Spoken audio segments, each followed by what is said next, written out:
Well, I don't know. I thought you were the man who had been defeated by Nicol Oh, Bolas over and over and Josh. over again. Seven. 7,000,000. Seven. 7 7 7. Seven. 7. Seven. Point Highlander. Hello, this is Liam from the 7 Point Cast. Welcome back. I'm joined here by my co-host Mouse. Hey everyone, how you going?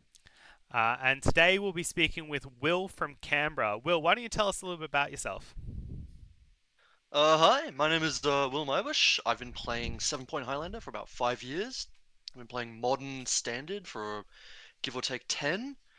And I have been primarily playing Black, White, Death and Taxes for almost as long as I can remember. Nice. Can I ask when you say about 10, what do you have a memory of what your first Magic set was? I do. So I started playing Magic in about high school, would have been 2013, 2014. I was playing in Innistrad and Ravnica Returns. A lot of Gate Crash kind of eras when I was getting into Standard, and Modern was pretty much all Birthing Pod. Right, yes. Birthing Pod was definitely it was its time, right? Like Oh where yeah, people who played the Birthing Pod decks really got to experience something special in Magic's history. oh yeah, yeah. I'm A wondering lot though, of how does someone start off with Innistrad and not get totally enchanted by, the whole Snapcaster Mage, Delver of Secrets, like that was a really time to be blue, was it not? Deathrite Shaman, mate. Deathrite Right. Shaman. Yeah. So it was the Ravnica, the return to Ravnica, which really took your heart. Yeah. Fair enough. I think maybe what Lime was asking, I think we might have lost your audio for a tick. Lime is what makes 7 Point Highlander a special format for you in one sentence? Oh, um, gosh. Well, look, Modern kind of died down a bit, and 7 Point really rose to fill that gap in Canberra's local scene for weeklies and for weekend tournaments and monthlies. So it's really been the way that I've gotten to keep up with friends and keep playing Magic. Mm. I definitely found that, hey, there's something really cool about this format. There's so much community support behind it. Yeah, That a lot of, when my biggest pitch to the modern players is kind of why would you wait once every 3 months for something significant to fire, which is really expensive with not great price support when people are giving away dual lands in this format, exactly, Yeah. exactly. All right. Well, do we want to talk about, said that you're basically here to talk about black, white, death, and taxes, and I feel like we've actually clashed against each other in multiple tournaments. So I feel like I know Mm. what it's like to be on the receiving end of this deck. Um, you've brought for us a couple of deck lists. Do you want to tell us about Yeah, beautiful. So originally, when I was working through this type of archetype, I was in straight white, them? and it didn't take too long before, yeah, black really kind of starts pulling a lot of its weight in this type of a deck. Hmm. Um, Especially when I'm playing with these Sol Ring style builds, I'm really looking at my 3 and 4 drops and my dual colorless pip spells, my Palace Jailers, my Seasoned Dungeoneers, all these kind of these 4 drops that you're really looking to push early and disrupt, especially things like Thalia, Hmm. Archon of Emeria's filling out these same slots of how fast can I get onto the board and keep my opponent down while pushing out just these must answer threats each turn from the top of the library. Yeah, I can see. Obviously, anytime you use like a mana crypt or Sol Ring deck, that two colorless and a pit definitely takes kind of like a special place. Mm. Is there what are your current thoughts on if it's mana crypt or Sol Ring? Because obviously, mana crypt does that like amazingly extra special thing of putting like the Archon or the Oppo Agent or whatever into play on turn one, which as you probably know, there's a really big difference between turn one and turn two on these like kind of land or search punishing effects. Yeah, there really is, and sometimes you just kind of have to pray that you're winning the die roll when it comes to these kinds of things. But um, I've kind of always had a pretty tight spread of points I like to work with, and Mana Crypt really does just eat into those quite a bit these days. Mm. It was definitely an argument worth talking about back when we were playing Mana Crypt for 3, Mana Crypt for 4, maybe even Mana Crypt for 5, but with Urza Saga and our other acceleration in City of Traders Ancient Tomb, The Mox Diamond Lotus Petal type build. I think we're a lot happier spending my points in these kind of other alternative fast mana options and 3 and 4 mana threats. Yeah. Do you think that's like a feature of this deck, specifically, or do you think that you find that 7 point decks do better if they've got their kind of power spread out, so to speak, rather than concentrated? Obviously, it might be deck to deck, right? Like walks kind of Yeah, only work it's all there, I but yeah, think do you have any can it can really depend like how much you're well, I guess yeah, what kind of point we're talking about. If it's something so centric to the deck that most of your game plans revolve around finding your expensive one card, then you're probably not going to have too many issues putting all your points in that one basket. Mm. Whereas these decks that are looking to play these more versatile game plans, these mid-range piles, Jund and whatnot, really want to just keep the top of the deck as powerful as possible consistently, and Mm. they can struggle when games are too spiky. Yeah, that makes sense. And any thought to like Moxes as another potential source of like, Definitely would have given them a shot if I had them. I remember when I first was going through Mono White, somebody brought to me a Mox Pearl, and we Mhm. talked quite a bit about playing Mox Pearl as this kind of flash acceleration, getting our like 2 mana Thalias out on these turn ones to really disrupt cantrips. A Mm. lot of Grixis back in those days, even now I guess.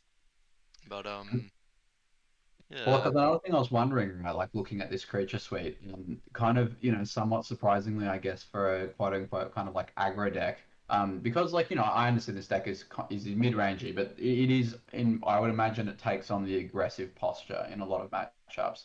Um, there are no one drops, and mm, so you're really kind of committing to the like, look, this is going to be a fast mana game for me. Is that like a deliberate conscientious decision, or is in theory there a one drop which might be good enough, but you just haven't found it yet?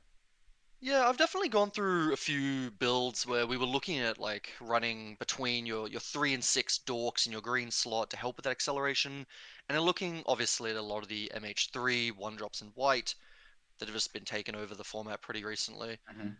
These cards are phenomenal, and I have had quite a bit of success with playing with them. But in this particular look, I was trying to keep my focus on accelerating into these more powerful threats and trying to keep the board held down by Hmm. just flooding turn after turn uh, bombs, I guess. Yeah, this deck definitely seems more like kind of individually powerful cards rather than I imagine a lot of white people almost automatically sleeve up like the Mother of Runes, Gather of Runes, Yeah, which obviously good cards, but they definitely require on like an interlocking synergy type strategy.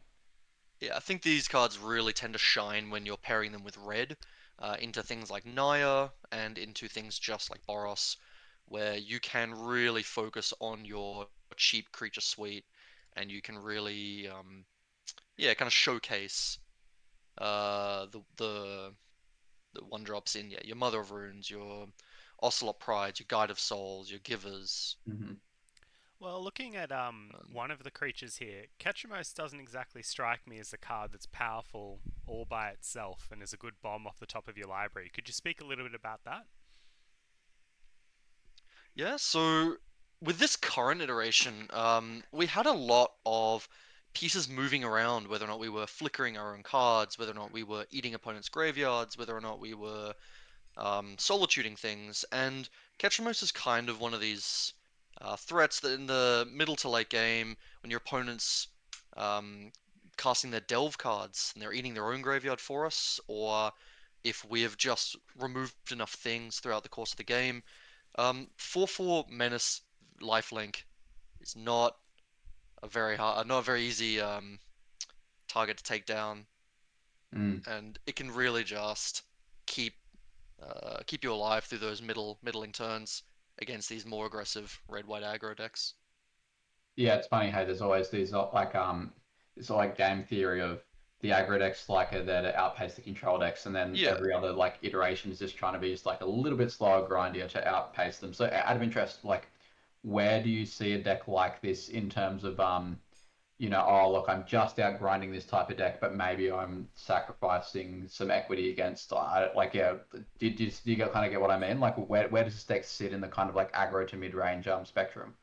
We're definitely in the upper end of mid range where we've pushed, where we're past tempo, but we're not into the realm of control yet.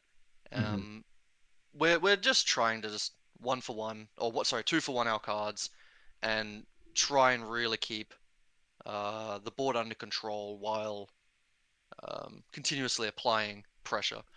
Um, yeah, things like Solitude, things like Skyclave, things like Palace Jailer are just phenomenal in these kinds of two for one trades and situations. And I feel like the kind of the elephant in the room with this creature suite are the initiative cards. How critical are they to playing this deck, or could you envisage a version that isn't in on the initiative? Yeah, when Initiative was first coming out and they were all very, very cheap, it was very hard to steer away from them because it was just such a phenomenal way to kind of beat out your opponent in the long game if you've got the secondary mechanic that's kind of yeah just inevitable, I guess. Mm. Um, and now that they've started to pick up a lot of points, you need to be a little more picky, I guess, with how many of them and which of them can fit into your deck. I think you're still always going to look to play any initiative cards that aren't pointed and are well statted and costed. But you can definitely start to move away from things like your White Plume adventurers that are just starting to cost a lot of points, and look into some of the newer three drops that are really taking up these slots like Barrogoyf. Yeah. Well, actually, so kind of speaking on that, so like notably one of the initiative cards missing. I can't remember what it's. Is it like Turnkey or something like that? It's like the three in a black for the 2/2 life link, but it quickly becomes a 3/3. Do you know what is it Passageway Seer? Is that what it's called? I think Passageway is the 1/5, I believe, but Oh, I might be okay. wrong. The one I'm thinking of, it's like three in a black for a 2/2 life link, and I think it's at the end of your turn. If you've gained life, it gains a 1/1 counter. Or if you have the initiative, you get a 1/1 counter. Um, and I'm just curious, like, because out of the creatures on this list, the Yeah. one the one which looks like it's, I guess, the most hot off the spice rack is probably Kalidas, right? Like this is, I mean, I remember this card when it was in standard. It's been an absolute menace.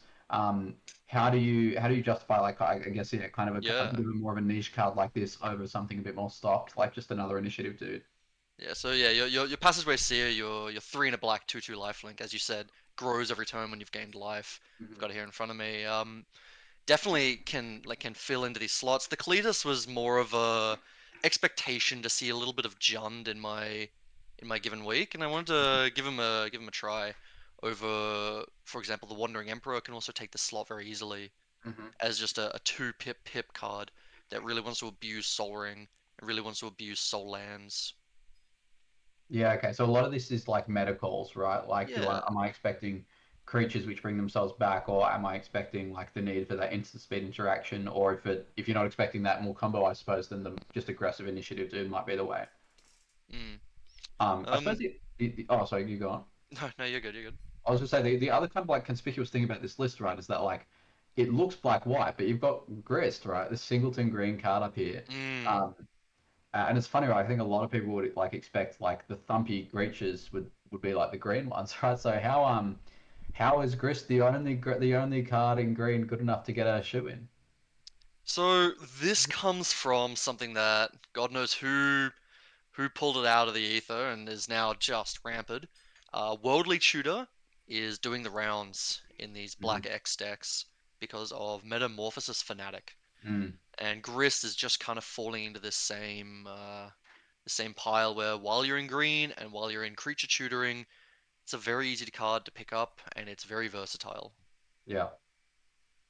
Okay, yeah. So the idea of like your worldly tutor having another mode, because of course Yeah, in the library, Grist is a creature, yeah. so it's kind of like turning worldly tutor into a clutch removal spell if needed.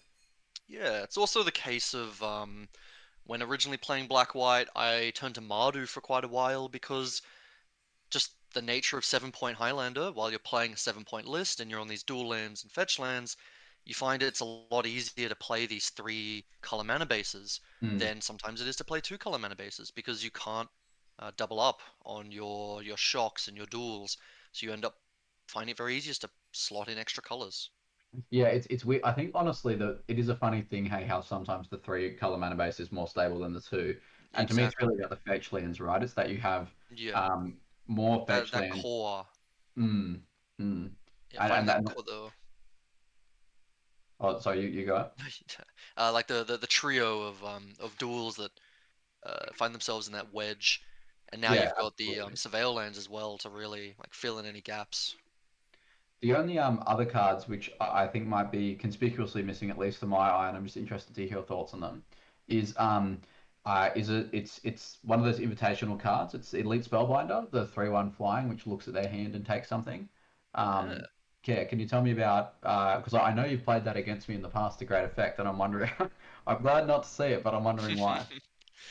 See, I've played quite a lot of Elite Spellbinder over the course of would have been the last 2.5 years now. Hmm. Um, had a lot of fun with this card.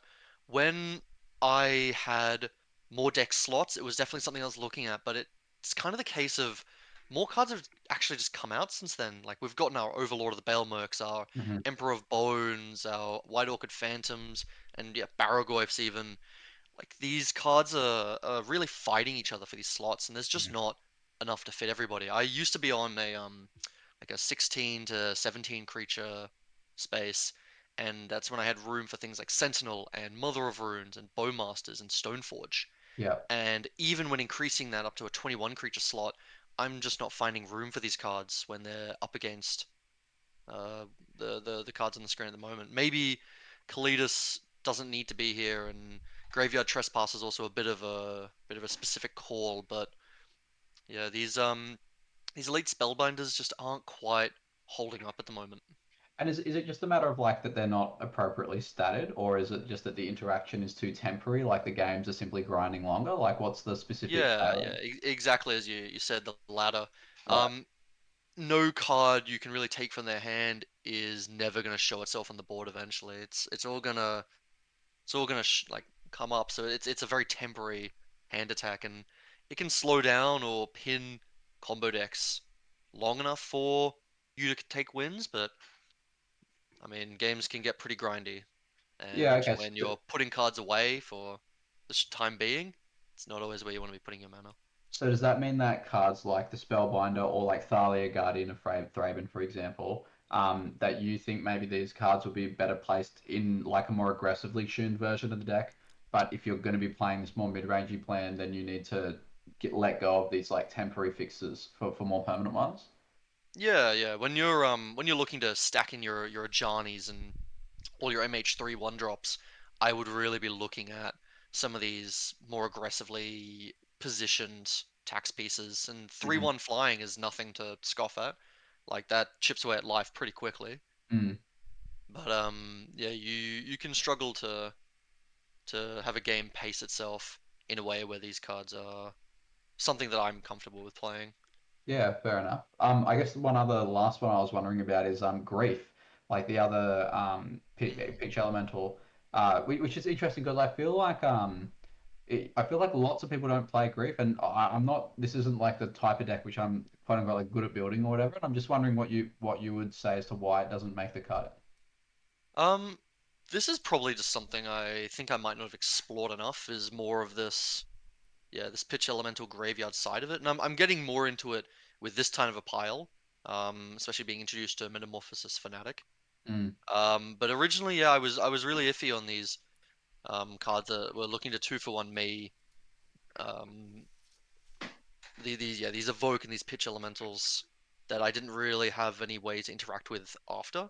And now that yeah. I'm into these like animate dead and reanimate and metamorphosis fanatics, definitely something that's worth considering. Like if you're griefing them early and you Emperor of Bones, pull that thing back, Mm, it's pretty nasty. So yeah. yeah, Okay. So grief maybe is still definitely more something I'd aggressive. like to kind of explore. Cool. Well, in the next slide here we've got your pick of sorceries, instants, and artifacts. Might first be worth looking at the artifacts pile you've got here. We've got Lotus Petal, Mox Diamond, Sol Ring as your fast mana. Then you've got Relic and Shadow Spear. Just let's just talk about the fast mana first. What's like the line on the mana? Because like there are in theories other ways to get mana on turn one. Like you've got Spirit Guides, which colorless mana, as you said, is not something which you can't use, right? Like, what, why, what makes, for example, these kind of artifacty ones good enough, but the, I guess more all-in ones not? Yeah, so kind of a big thing to look at, I guess, is just Urza's Saga in a nutshell, is really kind of tying these five artifacts together very nicely. The main board, Graveyard Hate especially, but the mana acceleration, we're not looking at things like Chrome Mox because we're not looking to kind of trim down on our already tight spread of creature threats. Hmm. We can play with our lands down because our lands tend to tap for two and our artifacts tend to tap for two, and we're okay with trimming lands from our hand, but we've got to keep our threats up, so we're sticking away from things like Chrome Mox. As for the pitch creatures, like the elf and the what is it, an ape, monkey? Yeah, yeah, that's a spirit guide. I think he's a monkey. Yeah, yeah. Um, I think it's more just we're not so pushed into these like turn one three drops that we need to be playing such a heavy collection of um single use mana acceleration. So when we're Hmm. playing a more tightened suite of it, we can look to ones that we can synergize with, and yeah, Urza Saga does just that for us. Okay. So give me a bit of an idea of what like the keepable or the playable opening hand looks like when it's not like I imagine that's the obvious one, right? Where you've got like land accelerant, you're like turn one, two drop, three drop, or whatever. Um, well, I guess the most interesting way to ask this question is what does a hand look like which is playable and you're happy to see it, which doesn't involve any fast mana? Yeah, so we're very happy with uh, 3 to 4 lands and some good 3 drops with removal and hand attack. Hmm. Um, Set up in the form of like Malevolent Rumble, phenomenal card. We Hmm. have our Troll for land cycling. We can take turns off with Surveil lands. Um, but to really kind of keep the board in our favor, we are looking to get some number of interaction in our opener, be it hand attack, be it removal spells, or, and if we're not looking to slow our opponent down or interact with our opponent, we're looking just to be faster. And we kind of have to tick one of those 3 boxes. Right. So if the hand either has to have like interaction, which is played in the early turns, or fast mana. But if it doesn't have those, it's just not going to happen. It's like not a Yeah, winnable the play. only times we're not keeping hands that fall under those categories are when we're in games 2 and 3, we're familiar with the matchup, and we have extraordinarily key pieces that we know can just dominate. Um, that used Oh, to be okay. in the form of Urza's Saga was beating Mono Red. When Mono Hmm. Red was kind of sitting around and we were playing Mono White and Black White taxes, Saga represented 2 bodies and a Shadow Spear, which really just hammered the matchup. It didn't matter what you drew after that, it didn't matter how you curved out after that. If you could play your Saga and get your tokens and get your Shadow Spear, the game was in your hands. Are there any other examples of these quote unquote key pieces that like in certain matchups just make it happen? I imagine, for example, like collective against like an artifact combo deck is probably something like that, Yeah, right? yeah. So when I was playing more Stoneforge Mystic type packages, Um, we looked to Lion Sash. Lion Sash Mm. was a pretty neat card, especially in things like your Grixis and your John matchups. Lion Sash could be pretty nice. It was never the be all end all of the game, but it was this piece that it definitely sweetened the deal when you were looking at mediocre hands. You go, okay, this Lion Sash is going to have to do some heavy lifting, but I know it can. Yeah, and this is, I guess, if you're against like Reanimator, it's like, well, this is Yep, just all I want to be doing, really, type yep. thing. Yeah. Speaking of Stoneforge, there are I know like in the community a lot of like Stoneforge lovers, and also a lot of people who are like it's been past its heyday. Um, Mm, and it's kind of been given other tools, right? Like pre-war formalware is definitely very attractive. It synergizes with like failure. There's a bit of like crossover with the Urza Saga being able to grab Shadow Spear, but also the Stoneforge could grab it.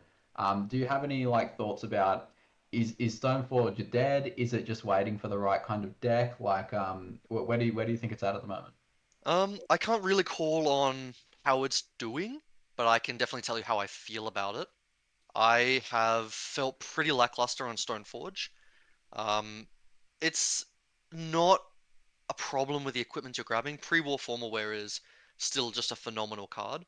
I Hmm. don't think I would be running pre-war formalware without running Stoneforge, but I think I would have to be supremely teched to play pre-war and have it look at like 90% of my creature suite if I was taking that route. Like the line of Stoneforge grab pre-war, pre-war pick up Stoneforge, go grab your next equipment is just phenomenal. I've Mm. been pretty disappointed with playing Stoneforge on 2, looking to looking through my library 3 or 4 times and going, is this what I'm grabbing? Is this pre-war formalware going to answer the fact that my opponent's just slamming bigger threats, and Hmm. a reanimated Stoneforge isn't actually going to fix any of this? Mm. So so what would need to happen for the format, do you think, for you to like go back to that toolbox, I guess? Oh man. Um, I think you'd have to have a lot less non-games in the sense of Stoneforge is really not doing anything into most of your combo matchups, if any of them. Hmm. Maybe it's getting Lion Sash in your very specific graveyard-based combo matchups. It's not beating out these go large mid-range Eldrazi decks that have started to Hmm. pick up some popularity. It's probably not going to keep up with bots either. So Yeah. what? It's looking to fight other mid-range matchups for Mm. which 90% of our deck is already really geared towards. Right, that's a good insight, right? Because it sounds like kind of like what you're saying is that Stoneforge is like the best weapon to bring into a fair fight. Yeah, And that the less fair things are, the worse this card is. But kind of awkwardly, the deck is already so good at being in a fair fight, you'd rather put those flex slots at trying to shore up some of those less fair matchups. exactly, exactly. Yeah. Cool. Another kind of like, I guess equipment tangential question is, I know a lot of the Urza Saga enjoyers have been getting on Lava Spur boots. Mm. And certainly as a control player, that's come to my great chagrin because I'd much rather see a Shadow Spear than a Lava Spur boots. Have you had much of a experimentation with either of them, and with Yeah, one versus the other? Like, what do you think about yeah. that? I was very very happy with Lava Spur boots in old Orzhov DMT lists. Hmm. Back when I was playing smaller threats and more of a go wide suite of tax effects. Hmm. Things like your Recruiter of the Guards, picking up all of your mums and your even your Stone Forges.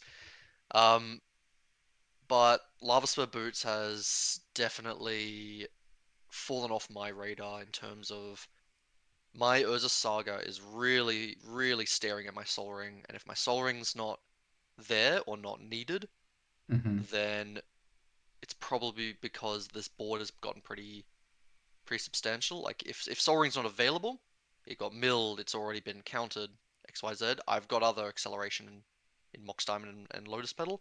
Hmm. If I'm looking to fight the board back, Lava Spur Boots is not the card for that. Shadow Spear's the card for that. Yeah. Okay. The lifelink, the trample, get through the blockers, get through the tokens, clear this board out. Lava Spur Boots was phenomenal when I was playing Urza Saga and my opponent was doing nothing. And Yeah. I was making tokens, and my opponent was doing nothing. And now I'm making them hasty, and my opponent's still doing nothing. It felt a little win more. Okay. So you're basically saying like you really want that third mode to be able to provide some sort of catch-up mechanic and like a big burst of mana or yeah, it's more likely to do or big life linking threats more likely to do that. Yeah. I know you remarked just a moment ago about how some of there's those like less fair decks, right? Like the combo decks. Do you think there's a place for Lava Spur Boots against those decks where really all you're really doing is presenting a clock, or is that just where you're going to take out the Shadow Spear and just go all in on the mana anyway? If I'm playing into a non-graveyard based combo, where Hmm. if I was playing graveyard based combo, I'm snap grabbing this relic, and I'm Yep. not even looking at my equipments. But say I'm looking, into something where a relic isn't gonna help me, Hmm. Thoracle per se. Um, yeah, Lava Spur Boots can definitely have a window to come in and grab itself onto something that could just need that extra 1 point of ward to get over the line for next turn. But I don't think it's so important in those scenarios that it's worth pulling out from these other slots that I'm in. Yep. Okay. The only other card I was really curious about on this list is No Dismember. Do Mm, you rate Dismember? Guess I don't know if you've ever followed any of my like little data videos, but I found this card seems to overperform in a lot of decks. And I'm just wondering Have you tried it out? Have you found it lackluster, or is it yeah, is it just not on the radar at the moment? Yeah, no, definitely a great card. Very, very happy when I was playing Dismember. Hmm. These days, if I'm freeing up slots, it's coming in before Get Lost. It's coming in before March. But I think I was really struggling to find slots in the deck. Yep. There's a chance Dismember might be better than the Path to Exile in the sideboard, Hmm. but it's definitely not better than the Snuff Out in the sideboard. Yeah. Yeah, Okay. again, there's this case of like, if I was told I had to play a 65 card deck and I need to put five more in, Dismember is definitely close to making the 60. Yeah. Okay. Cool. So yeah, it is definitely like high in the Yeah, contention list. card I've Um, had a very good time with. yeah. I'm actually curious. I've just thought of something else with the I noticed you have Animate Dead, and I know you mentioned it before with Emperor of Bones. Have you considered running the Generous Ent? You know, the green The cycler other to add in? cycling. Yeah. No, no. I think we're pretty happy with keeping our animate deads not focused on like the largest of pieces. Like animating troll is really nice, but animating the initiative and animating ETBs is kind of where this deck wants to be more so than just grabbing big dumb stats. Yep. Fair enough. All right, well let's have a look at the next slide. We have the land base. A lot of this and the sideboard, a lot of this land base, of course, strikes as just kind of like a typical what you'd expect out of black white. Um, but obviously Urza Saga, you're saying, plays a really big part in this strategy. With the City of Traders Ancient Tomb, how you know, like are these things which you're basically never going to let go of? Is this like a feature of decks you make? Do you reckon? Yeah, if I was ever really convinced to get myself into an 8 point list, obviously City of Traders has to go at that point. Hmm. But until then, I've been having a phenomenal time with this. This is my half a Soul Ring in some of my games where it's kind of this burst of mana that my Hmm. opponent wasn't expecting me to play certain cards on certain parts of the curve. It's the turn 2 chokes they weren't ready for. It's the turn 3 initiative they weren't quite expecting and didn't hold up counter spells for. It's just a second Ancient Tomb that isn't going to cost me points or life. Yes, you're going to lose it when the game starts to go out further, but that quick and instantaneous, here's my Thalia, uh, that's going to slow down enough is fine for me to then, push through the price of playing City of Traders. Out of interest, I noticed that quite a few of these lanes, well, not quite a few, but there are some Ancient Tomb, Caves, City, Urza Saga have that colorless aspect to them, as well as Soul Ring. Is there any room to like toy around with things like Thought Not Seer, or maybe even Kozilek's Command, or is it simply just not consistent enough? Kozilek's Command is probably not going to make that, but Thought Not Seer is is a pretty interesting one to think about. Um, Yeah, being just so it's another funny how four colorless. dropper we can slam through Ring. Yeah, it's like colorless is kind of like the color which you know it's almost like the third color index now. I'm thinking to myself, Mm, God, is there a version of this deck where it's like black white, but instead of green, it's like black white plus a few of the like more obnoxious colorless cards. yeah, yeah. I think Kozilek's really requires you to be a little more kind of in on that very fast manner, and it takes advantage of these big colorless piles of mana that they're getting, and Hmm. it's not quite something we're going to get to cast consistently. Yeah, okay, so it's not non on curve card. Um, Yeah. Looking at the sideboard, we don't usually do a whole lot of deep diving, but definitely one card which jumps out at me is something you don't see every day is Tomic. Um, Mm. what's this one for? And also, just Uh, maybe tell the audience what it does as well, because I don't think people would yeah, maybe yeah, get it. yeah, no, fair enough. So Tomic is a card I've really had a lot of success with recently, and this is due to Fast Bond. Mhm. Tomic is a white 2/3 with flying, legendary creature human. And it protects your lands in the board, and it protects your opponent's lands in the graveyard from being targeted and played from the graveyard. It is punishing against wastelands and strip mines. It's punishing against Crucible of Worlds. It's really looking to kind of sit on top of these lands decks that are very comfortable with their 0 point fast bonds. This might be the second most amount of respect we've had for lands ever in the podcast. uh, Mid-range can definitely struggle to get into these land games where the grind for them is just phenomenal with their Field of the Deads and turning off your attackers. They can spike really hard with their land attack and their 2020 tokens. So just a little bit of extra help in that matchup is never a problem. And I'm also looking at the sideboard here. I see Sanctifier and Vec. I remember at one of the Cambrals, there was a big stir because you crushed a whole bunch of mono red players because you had 3 or 4 of these protection from red cards in your sideboard. Do they still not make Mm. the cut in today's meta?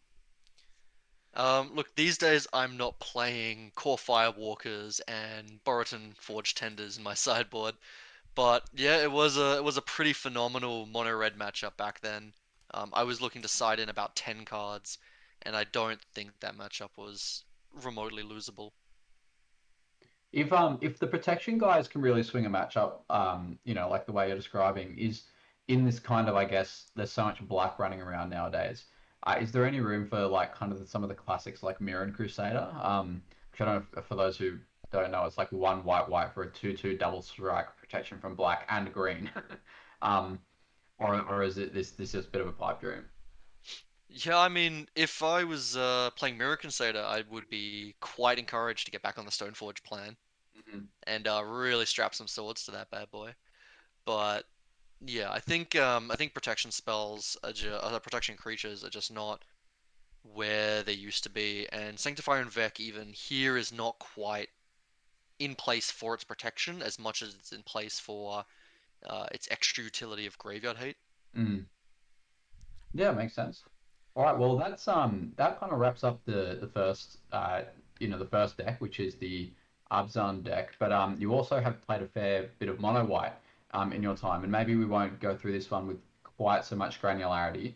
Um, but why don't you just tell us what would you say are like the big differences between like the Abzan list versus the mono white list, and why would someone be drawn to like a monocolor in a format which is so characterized by lots of colors? Like, what's the benefit? What's the draw? And yeah, why should people give this a go? God knows why anyone else would want to play this list, but I was really, really attached to this when I was trying to make Armageddon work. Hmm. And the first thing that came to me with Armageddon was looking at cards like Land Tax Hmm. and looking at the border posts. If Right. you've not seen the border posts, these are these are 3 mana artifacts. They're normally in 2 pips and a colorless, and you can play them without paying their mana cost by instead paying a singular colorless pip and returning a basic. Hmm. So you would kind of pull your lands off the table, get all of your mana into artifact form, and then Balance and Armageddon would do a ridiculous amount of weightlifting Mm.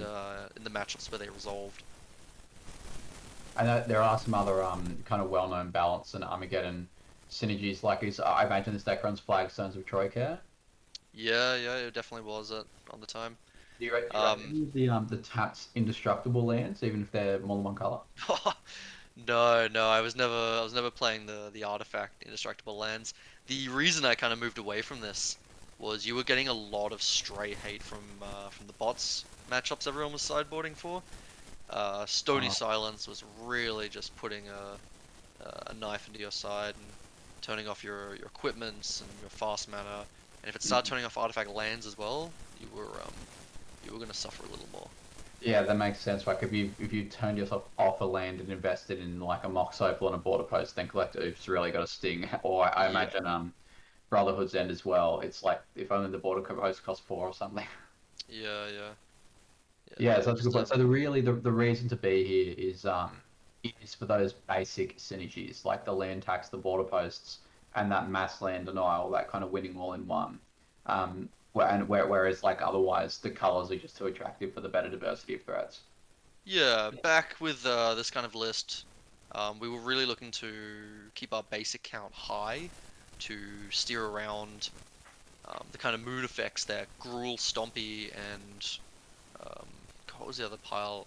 Eclipse were Hmm. very pushing at the time. Yeah. Um, and we wanted to get these 4-drop walkers down on curve as quickly as possible Hmm. um, through Soul Ring, through Moxen, through Ancient Tombs and Cities. And again, when you're looking at all these mana costs, you're seeing 2 and white. It's very, very common with these walkers. Yeah, okay. So in some ways, this deck could see a tournament again in your hands should the meta switch into like a more blue moon, eclipse, moonshine. Like this is almost kind of like the anti-moon deck. To a degree, you can definitely struggle into counter magic Mm-hmm. when you find yourself kind of playing one threat a turn, Mhm. and they can definitely answer one card a turn. When you're looking just to play a big heavy 4-drop into a big heavy 4-drop, they are very happy playing their dazes and their spell pierces and their counter spells, and just cantripping on their own turn and answering you on yours. This deck did ultimately very much suffer its counter magic matchups. Right. But it definitely has like a place against kind of like the moon-based matchups. Yeah, we had a phenomenal time against anything in the strong red department. Jund gave it a bit of a run for its money, and I ultimately decommissioned it when Grixis started to rise. Mm. Again, these blue tempo-y piles that could just keep up with you on the curve. It's also black-red has such flexible removal, right? Like this is the kind of deck which Molten Collapse would absolutely just copper straight for no reason. Yeah. Yeah. Definitely lost many a Sol Ring to a Molten Collapse. So, Because I'm noticing as well, looking at the mana base, you're even on Ancient Den, and yeah, I imagine this is to help Mox Opal. There's also it looks to be so we're not on Strip Mine, but you've got the Weathered Wayfarer like ability to get Wasteland. Is yeah. this I don't know if people have ever had the joy of doing this before, but there's a particular like kind of line of play where if you're on the draw, where your opponent's always one land ahead of you. So Weathered Wayfarer can for one grab like the next strip/waste and strip them, and then if they play another land, then you just kind of do it again, and it means that they're basically wasting their turn just feeding your strip and wastelands. Is that like a common thing for this deck, or is that just like, Um, oh, it's nice when it happens? yeah. So at the time, Strip Mine was 2 points. Hmm. So you picked Wastes not because you had an option, but because it was simply the correct choice while it was cheaper. Hmm. But yeah, you did a lot of fetching for Wasteland. Even when you're on the play, you could do things like activate your Weathered Wayfarer in response to your own fetch lands to keep yourself lower on the land count on board. Get around the fact that you're going to be playing a land before them. Pull your Wastes out of your deck, pull your Saga out of your deck, pull your Dust Bowl out of your deck, resolve the fetch trigger, then play your land for turn, trim their lands down, and you had this pretty good mana advantage that could grind out certain games. Yeah, and so for those who aren't aware, because this is like it's a good line to know about. It's like specifically Weathered Wayfarer though it doesn't quite work with land tax. It's because when you put a fetch on the stack, sacrificing the land is part of paying the costs. So there's like this instant speed only window in time where you are one land down, and if you activate Weathered Wayfarer in that window, then you can get its effect. Not that I've brought this to a tournament, but that you can do a similar thing. There's this card called from Visions called Tithe. Do you know this one? Yeah, and we looked at Tithe for a bit. Yeah, it's like so it's single white, grab a planes, but it gets two planes if you're down a land.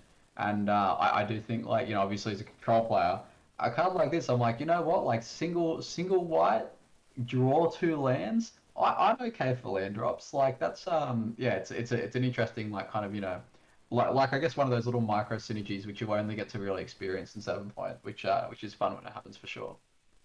Definitely, while you're on Tithe, I guess another fun reason to be in this kind of a pile was Mana Tithe. Mana Tithe Yeah. got all kinds of people. It's like stifling a fetch. Hmm. You kind of have to respect it even though no one else is doing it, because one day, yeah, you're gonna get Mana Tithed and it's gonna sting. I definitely have in the past. Like I would say quite serious tournaments. Like when I was playing, there was a times long ago when I was playing like Blue Eye Control, and I put in Malachite specifically for just like the Mind Duke, where you go to play and you like you tap your mana for a big threat, leaving just basic planes open, and then you're like, oh damn, right, and then when they play the spell, like Malachite, Yeah, gotcha, yeah, yeah, so. it's more of a mental attack than anything else. It's very good to get in their head with that, especially when when I won the first Canberra with this list, coming to the second one, and somehow whispers had gotten around, and I was kind of heard of at that point.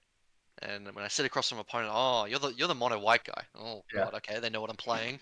yeah, And suddenly, yeah, you can kind of weaponize the idea that they know you're playing Manatide. You don't need to have it, but you need to pretend you've got it.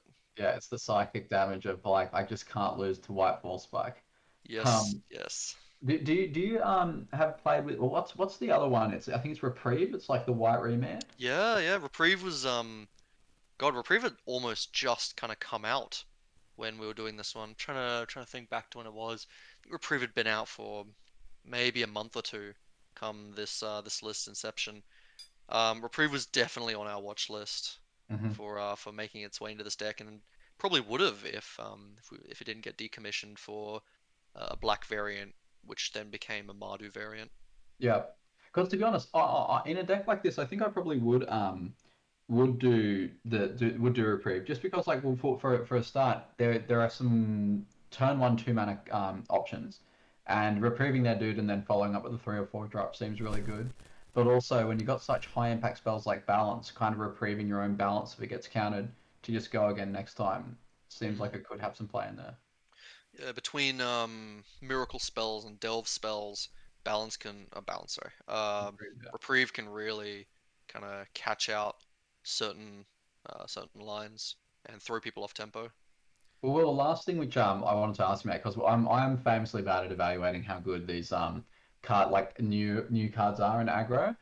There's been at time of recording, we're kind of in that point where we're just looking at the new Khan spoilers, and there's a bunch of cards which I look at. I'm like, oh look, these are Absian cards, like, and they seem reasonably statted, and I just wanted to kind of get your gut thoughts on would this card even be in consideration? Why not?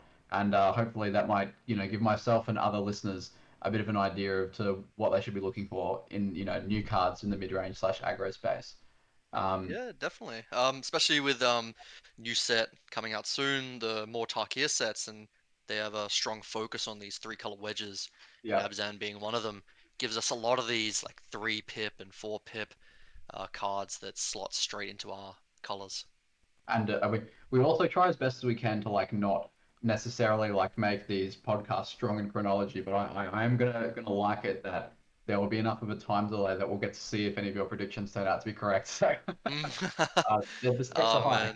man, I'm not expecting any of these. I'm no card wizard. I was just kind of good draws, right place, right time. Yeah. Well, like, All tell me right. about I'm Severance Priest. I'm not sure if you've heard of this one. So it's 3 mana. It's the Abzan Colors for a 3/3 Death Touch. So it has ETP. They reveal their hand. You take a non-land card from it and exile it. And when this creature leaves, it makes an XX White Spirit token where X is the mana value of the card. So it's kind of like Skyclave Yeah, Apparition, yeah. slightly better And stated. Yeah. first thing that comes to my mind, exactly like Skyclave Apparition, yes, it gives them a body, but it doesn't give their card back. Yeah. So maybe I'm removing something pretty good from your hand. It doesn't need to be the most expensive card. I don't need to be giving you the largest body.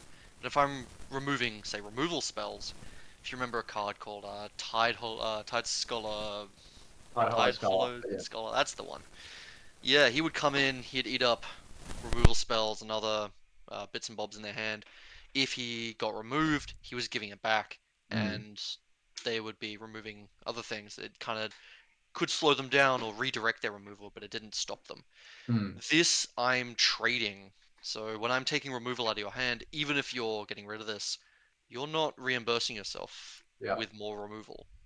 Okay, so whatever I tried to protect using this card is still protected. You might have a body. It's probably not going to be the largest because I'm taking cheaper interaction out of your hand. And your deck is like happily set up to deal with just a generic like XX. Yeah, yeah. If you're putting just power and toughness in front of me, I've got the initiative. I've got death touch on a big pile of cards. I have lifelink. I'm gonna outsustain you. So do you reckon a card like this is one that you might play around with and maybe might make the deck a bit better or not? I'd give this a go. This looks like it'd be a lot of fun. It's not the kind of card I'm gonna be, restructuring anything around, but it can definitely take up some slots where you've got some more personal pet cards sitting in or some more meta calls. Notably, no colorless pips. Ah, It's yeah, not the end of the true. world. We can work with that. But I'm looking at Saga, I'm looking at Ancient Tomb, and I'm looking at City of Traders and Sol Ring, and they hurt. Mm, It's not the worst, but they hurt. makes sense. All right, well, let's look at the next card. Is a bit more on the colorless pip side. Is Surak. So this is 2 and a green for a 4/3. The spell can't be countered. It has trample, and whenever a creature you control or a spell you control becomes the target of a spell or ability they control, draw a card. Any thoughts on this one? Yeah, so I've been really excited for this card. I've been looking Mhm. at this for quite a bit, but not for Abzan, funny enough, and not even for Highlander. I've been looking at this for Standard. Oh, okay, right. As for Highlander, as sweet as this card seems, it's in your 3 color range. It's sorry, in your 3 pip range. Mhm. It's got double colorless in it. It's kind of everything we like. It can't be answered on the stack. It's got a pretty decent body. Trample's nice, and card draw for interaction trade is gorgeous. Very key note: you lose the game to Bowmasters. Yeah, I think is there a window though where if you've got enough like interaction in your deck, you can draw it and then Yeah, what's to a the degree, a Bowmasters can draw you half your library, put a mm, Solitude in your hand, and then you can eat the Bowmasters at instant speed. And what, you've got a 14, 15 card hand now? mm-hmm. It's not Because impossible. like what I do like about this one versus I think Alternac is the other one which had that kind of Bowmasters interaction. Is with the Alternac, the Bowmasters could target you, the player, and then keep the draw engine going. Whereas this, they do need to point all of their triggers at the creature. So as long as you've got enough to deal with like the huge XX, Orc army and the Bowmasters itself, you actually could be in the clear. I mean, you're definitely answering the XX army if you're going to be drawing half your library thanks to a Bowmasters. Because ultimately, when it puts the Solitude into your hand or whatever other removal spell, you can still decide when you want to break that loop. Mm, You can keep true. drawing cards, and you're not losing life in this, as you said with the Altanac. You were losing life for every card that it put into your hand. But here, they need to point everything at the body, and the body might have 400 damage coming in at it. It's okay, as long as we are filling our hand. It mightn't be the worst thing. So what do you reckon? Is this card a slam dunk? Is it a testing needed? Is it a what do you put it? Unfortunately, I don't think anything that doesn't come out of a commander set won't be a slam dunk, but it's definitely something I'd give a go. Maybe I would look back to Naya and look to Mhm. more of a go wide, try Yep. and really punish my opponent for picking dorks off in the mid to late game or taking out some of the cheaper bodies. Hmm. I would probably want to stock up on your 1 and 2 drops when looking at cards like this. Makes sense. The next one I have asking is about Cecil Dark Knights. This is not from Khans. I think it's from like a Final Fantasy set or something. So this is a single black 2/3 death touch that when it deals damage, you lose that much life. And if your life total is less than equal to half your starting life total, so I guess it's like 10 or less, you untap it and transform it, and it transforms into a 4/4 lifelink that when it attacks, it gives other attacking creatures indestructible. So quite a mouthful of text there. But it's kind of it's like it feels like a Death Shadow enabler until it isn't. One Yeah, yeah. which turns to a 4/4 lifelink. What do you think about this card? I'm like the 4/4 lifelink body that can swing and keep your board up is pretty nice, but I'm really looking at this like 1 CMC 2/3 with Death Touch. That's a meaty body for turn one. Obviously, it's gonna get bolted, Mm-hmm. but I mean, what isn't on turn one? So I'm yeah, I think I'm pretty happy with this in any aggro deck that's in black. Do you reckon it's Um, good enough to pass the like it's not? As I recall that your earlier deck basically didn't run any 1 drops. Would this one potentially be good enough, or is this going to be more like I think in the deck? I think I'd be pretty worried about trying to run it in. Um, got into yeah into current lists. Purely because for it to flip, it needs to deal damage. Mm, So it needs to basically attack mm. and not be blocked. Because in the late game, or not even late game, later into the game, when your life total is low enough for it to flip, there's things big enough on the board to trade with it before it can flip. True. So if I'm swinging into my opponent's 3/3, yes, it might half my life total to the point where I can transform it, but if my opponent can see that face-up information, they're not going to let me. Yeah, okay. That's an interesting point. So really, this deck, this card, it kind of requires either those Mother of Runes, Giver of Runes protection things to keep it alive, Mm. or it requires that kind of like a lot of cheap removal and counter magic, maybe like the kind of Daze Force like package around it, so that it can just take you to victory all by itself. Yeah, I'd be Yeah. looking at like getting some of the Boros Legends lists and maybe seeing what other 1 and 2 drop legendary black creatures there are. Seeing if Mardu Legends has something you can kind of slot this into. Yeah, cool. That does sound really neat. Because Flowering the White Tree on this, um, Mm. it's a 4/4. Yep. True. That's pretty crazy. Yeah, even 4/4 Ward 1 for 1 mana. I'd play uh-huh. that. Yeah, and then on the other side as well, turn a 6/5 lifelink. Yeah, that does sound Oh really. yeah. All Oh right, yeah. let's look at the next one. Last one was skirmish rhino. It's absurd, Like I could be remiss not to bring it up. Yeah, yeah. Um, look, it's so bittersweet because this was the standard format I played. What I would give for Pioneer to have a working 8 Rhino list is not explainable. But I don't think this is gonna have a phenomenal place in Highlander. Yeah. Um, maybe 3 mana is just that much more important than 4 mana. That obviously Siege Rhino just isn't getting played. But Skirmish Rhino at 3 might just be the difference. But I'm not too convinced. Yeah, I would say the only thing I like about this card potentially is like a 7 point threat is that Abzin usually what you're sacrificing in a kind of aggro shell is reach, right? That when the board gets Mm, gummed up and how do you just get those last few points of damage through? no And Scarlet. yeah, and I could see a world where you've got like Belia, Ephemerate, Pre-War Formal Wear, and yeah, it's like actually, if the board truly does get gummed up, I'm going to get you with like 4 Skirmish Rhino triggers or something. Yeah, Um, yeah. but yeah, you're right. Like it's kind of playing this guy on curve. I'm not persuaded it's even better than Rock's War Monk, and no one plays that, that's for sure. Yeah, look, it's really gonna come down to like, are you playing this over Siege Rhino because 3 mana is that much more important than 4 mana? Mm. And that's, yeah, not something I am knowledgeable enough to have the answer of. Fair enough. I have to get Rams's opinion on this. I'm Oh pretty yeah. sure I'll just leave up a Siege Rhino on 2 and 7 point this time. So I would be very happy to see this get played and get told, Will, you gotta try this. This is yeah. something that's worth trying. I think the last one I have is Voice of Victory. It's a kind of a bit of a nod to the, not wanting any more free blue counter magic. Is this card potentially good enough as an answer, or is it too narrow? So it's a 1 and a white 1/3, which has your opponents can't cast spells during your turn, but it also has Mobilize 2, which means when it attacks, it makes 2 tapped and attacking 1/1 tokens, which die at the end of turn. Because it seems pretty aggressively statted in a way. It's kind of like a 2 mana 3/5. Kind of. It has a relevant line of text. What do you think about this one? Yeah, so I, through other means of playing Magic, have run into a lot of Mardu cards recently in Mm-hmm. this creature token, uh, I guess, area.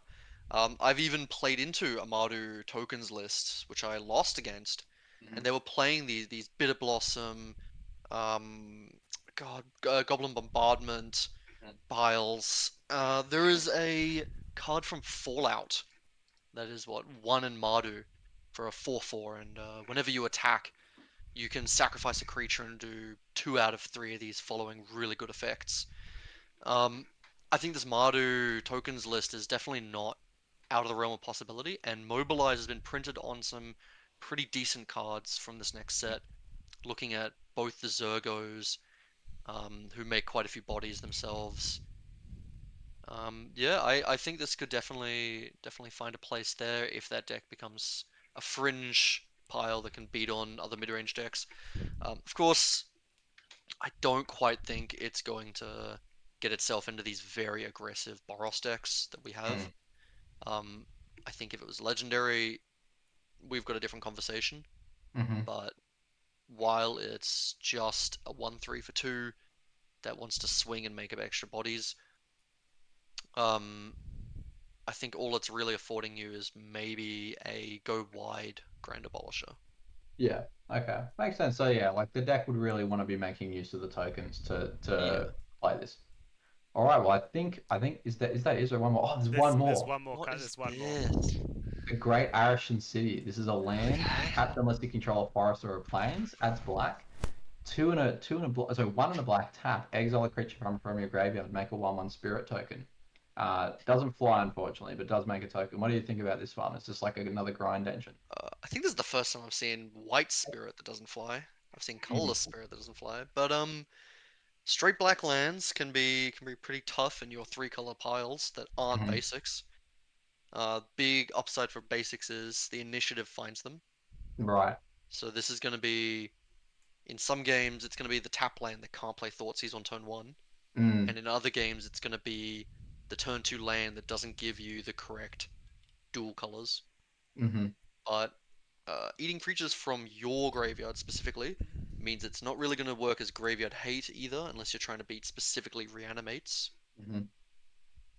I'm not too up on this card. Yeah, but look, I do appreciate all of these like kind of subtle liabilities because usually when I hear things about basics, people just start and stop with it's more likely to get mooned.